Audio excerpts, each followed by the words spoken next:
Steve Forbes, Forbes Media Chairman, Editor-in-Chief, and Liz MacDonald, host of the Evening Edit, right here on Fabulous Fox Business. So, kids, welcome. It's great to see both of you together on set. Liz, what'd you think of the Hannity show last night? I loved it. And by the way, cooking with gasoline, right? We couldn't figure out I couldn't figure out a final line for the rest. It was fine. I loved it. I loved the Hannity interview. I thought it was fantastic.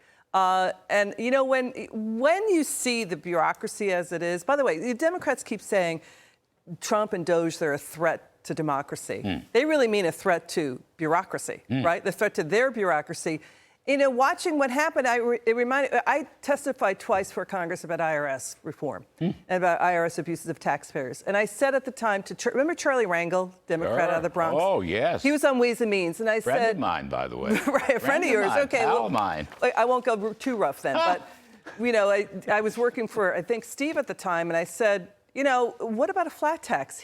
He said, quote, a flat tax will never deliver the revenues we need or want. So it was that sense of entitlement that they protect their own bureaucracy, that they don't work for America, that Americans work for them. So that's what I think is so refreshing to see Doge and Trump trying to dynamite that cemented thinking out of D.C. Together, and nobody's going to tear them apart. Nobody's going to put a wedge between the two of them. That was very clear from the Hannity interview. You know, Steve Forbes, I just think it's important here because Elon said it. As a tech expert, I mean, he called himself a tech assistant or something like that. He's going to be the enforcer of the Trump policies. Okay, we've never had such a thing. He's a huge figure. He's a genius. And he's going to be there. He's not going away. And he's assembled a team of young geniuses to help him out. This is firepower. And I think it is transformative firepower. But I ask you, what do you think? Well, I think they hit it last night in the sense that it's one thing for a president to give an executive order or even pass legislation and get the thing done through the bureaucracy. Franklin Roosevelt, when he was in the government, says like punching a pillow. Well, they're taking both a chainsaw and a microscope, finding out where the money actually goes, how it is being tracked, and where it goes through various agencies. Some of it sounds like money laundering, the way some of these things pass from one thing to another thing and end up in hands that it shouldn't be in. And I also love how Musk hit again and again, bureaucracy versus democracy. Right. And apropos of your riff, the House Budget Committee came up with this $4.5 trillion number, which is ridiculous. Since they're in charge of it, how about $6.5 trillion? And get some real rate cuts and take care of this whole blue state thing. You know, there are two tax brackets that hit most people in those blue states, 22 and 24%. Take 4 points off, and you got your virtual deduction, and incentivize the economy. You know, to incentivize the economy, I mean, I don't want to get too deep in the weeds, but it is the case. I mean, Crapo, a Harvard lawyer, I might add, from Idaho, longtime senator, now head of the Senate Finance Committee, he has said to me time and time again, he's given interviews about this, no one disagreed. First of all, it's a permanent policy baseline. It does not need to be scored again. It's essentially neutral. These are the Trump tax cuts. Point number one. Point number two, it is the budget committees who have the legal authority to create their own baseline. That's right. So CBO has to react to them. They don't have to be bound by CBO. Exactly. How did that get hijacked in the process? People are not being smart. They're not being smart. And so I love that Trump is basically laying down the law. And by the way, you know, this whole thing about firing government workers, Democrats are in uproar about that. Clinton fired 377,000 government workers. Well, let me back up. I didn't know that. When you look at how I've been inside so many IRS offices and service centers, they feel like Democrats neurotically fiddle with the tax code year after year after year. It makes their life even harder. They don't like it. But, you know, when you talk about what is the proper baseline? What is the proper numbers to go by? I'm not sure. The CBO, since I think the Clinton era, has not been that reliable for their budget scoring. They were way off the mark. They're continuously off. What you get is more spending and higher taxes instead of less spending and lower taxes.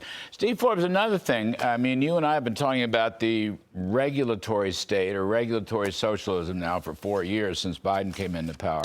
Last night, Trump signed a very important executive order putting these alphabet agencies on notice. I mean, all of them, the FTC, the FCC, the SEC, okay, on notice that they are presidential appointees and that their actions are subject to the review by the president in the White House.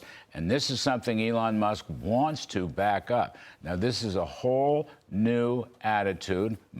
It completely changes the power structure in Washington. Again, away from unelected bureaucrats and their staffs, right? And they're all appointed by the president, for heaven's sakes, and back towards the executive and his priorities. Well, the whole thing about independent agencies has been a constitutional question for a century and a half, since the 1880s. They started this thing. And then the point is, if they create it, they should have control over it. The Constitution says the executive branch has control over the executive branch, the president. Right. That means hiring and firing personnel. Can you imagine a CEO of a company not being allowed to hire and fire personnel? It would be ridiculous. So I think this is the beginning of a challenge. They may lose the initial court challenges, but sets the pace for a big one coming in the Supreme Court in the next few years, where I think you're going to see a radical change in how all of Washington operates, including these independent agencies. Yeah, who are they accountable to? Hang on one sec. Do we have the tape? Can we run the tape, Elon Musk on Trump's tech support? We didn't run that tape. Let's just run it right now. Here it comes. Everybody's going to take a listen. Hold on. My T-shirt says tech support because I'm here to provide the president with technology support, because the president will make these executive orders, which are very sensible and good for the country, but then they don't get implemented, you know? And so, you know, we went in there and we're like, this is in violation of the presidential executive order. It needs to stop. One of the biggest functions of the DOGE team is just making sure that the presidential executive orders are actually carried out. Implemented, carried out. I call it enforcer. I mean, this is new stuff, and I think it's awfully good stuff, Liz. It's good stuff, but, you know, I'll tell you, UC Berkeley, for example, it's going to be a tough road, but this is the sea change that Trump and Musk have been delivering now to D.C. that's been needed for so long. 60% to 70% of the top 25 U.S. federal agencies are Democrat-run. Yeah. So it's like we're talking 60 to 70% of the workers inside those agencies are Democrats. Democrats have run D.C. for generations, and they're now trying to overturn it with common sense thinking instead of ideological thinking down there in Washington. I like all this. I like it a lot. I love the interview a lot, but I think what came out in the interview, those two are absolutely together, Trump and Musk. There's no wedge between them. They have a common mission, as we've discussed, and they're going to completely change the D.C. swamp. I think Steve Forbes, you know, looking at all this, including the Truth Social that he wants, one big, beautiful bill, which puts the tax cuts back on the front burner, not on the back burner.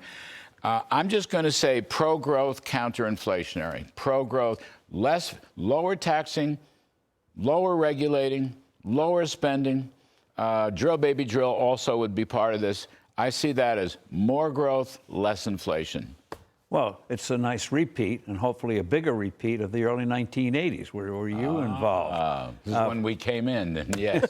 And you top that off by starting to have the dollar really stable again. Reagan couldn't get a gold standard, but starting with linking the dollar bonds to gold, as you've suggested, first one, that means we're going to start Not like we haven't been talking about this for about 40 years, but yeah. Now's the time it's going to happen. You get that. You have the ingredients for 4 or 5% real growth. Ooh. Sustainable. Ooh. And that never gets old. That's always exciting to hear. By the way, on Wouldn't these that be projections, wonderful? they, as you've pointed out, 1.8% growth is what the CBO uses. The CBO uses.